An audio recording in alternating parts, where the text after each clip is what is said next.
નમસ્કાર મિત્રો, સ્વાગત છે તમારું મારી ચેનલમાં।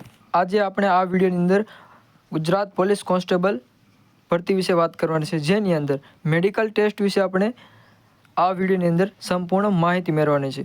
તો જો તમે ચેનલમાં નવા હોય તો વિડીયોને લાઇક, શેર અને સબસ્ક્રાઈબ કરતા જજો।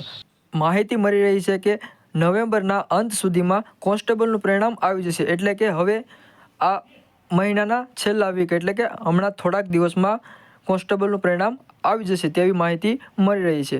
તો રિઝલ્ટ આવ્યા બાદ મેડિકલ ચેકઅપ કરવામાં આવશે। મેડિકલ ચેકઅપ કેવી રીતે થશે તેની માહિતી આપણે વિડીયોમાં આગળ જોઈએ।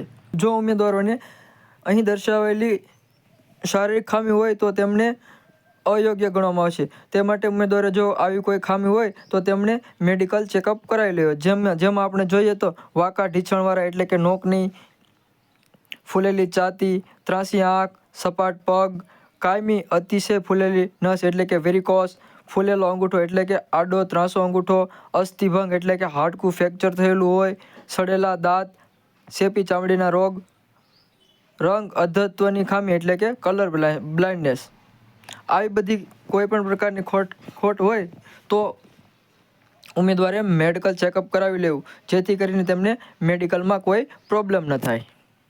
તમે અહીં જોઈ શકો છો કે વાંકા ઢીંચણવાળા પગ એટલે કે નોકની, જેમાં સામાન્ય રીતે નોર્મલ પગ આવા હોય છે અને કોઈક ઉમેદવારના પગ આવી રીતે પહોળા અથવા તેમના ગોઠણ અડી ગયેલા હોય છે। તો આવો પ્રોબ્લેમ હોય તો તમને નોકની કહેવાય છે। આવી પ્રોબ્લેમ હોય તો તમારે ડૉક્ટરનો સંપર્ક કરવો જોઈએ। પછી આપણે જોઈએ તો જેની અંદર ફૂલેલી છાતી, જેમાં આમાં દર્શાવેલા બંને પિક્ચરમાં આવી રીતે જો કોઈની છાતી હોય તો તે એબનોર્મલ કહેવાય છે અને આ છાતી નોર્મલ કહેવાય છે। પછી આપણે જોઈએ તો જેની અંદર ત્રાંસી આંખ એટલે કે જે લોકોની આંખ અહીં ફોટામાં દર્શાવ્યા પ્રમાણે જો કોઈની આંખ ત્રાંસી હોય, એક આંખ નીચે અને બીજી આંખ સાઈડમાં રહેતી હોય અથવા બંને આંખ ઉપર રહેતી હોય તો તેમને સારવાર કરવી જોઈએ। અને જો આવી રીતે તેમની આંખ હોય તો તેમને નોર્મલ આંખ કહેવાય છે। તેમને કોઈ પણ પ્રકારનું ટેન્શન લેવું જોઈએ નહીં, તેમણે આરામથી તેઓ સિલેક્ટ થઈ જશે। અને પછી આપણે જોઈએ તો જેની અંદર ફ્લેટ ફૂટ, જેની અંદર સામાન્ય રીતે ઉમેદવારોના આવી રીતે પગ હોવા જોઈએ, જેને આપણે નોર્મલ પગ કહીએ છીએ।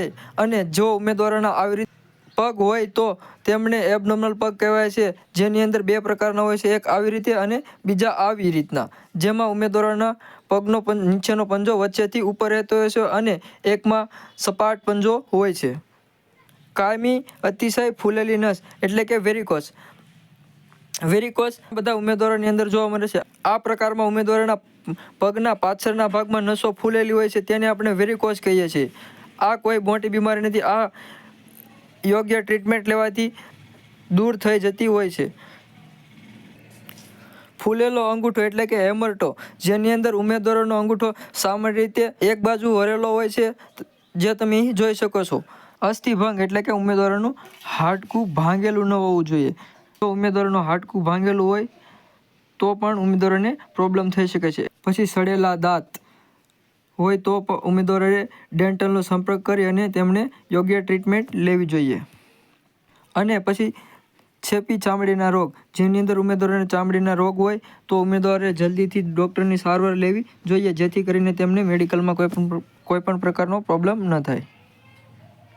અને કલર બ્લાઇન્ડનેસ, જો ઉમેદવારોને કલર ઓળખવામાં તકલીફ થતી હોય તો તેમણે મેડિકલમાં થોડું અઘરું થઈ જતું હોય છે, તો ઉમેદવારોએ ધ્યાનમાં લેવું। અને સામાન્ય રીતે ઉમેદવાર શારીરિક, માનસિક રીતે સ્વસ્થ હોવો જોઈએ।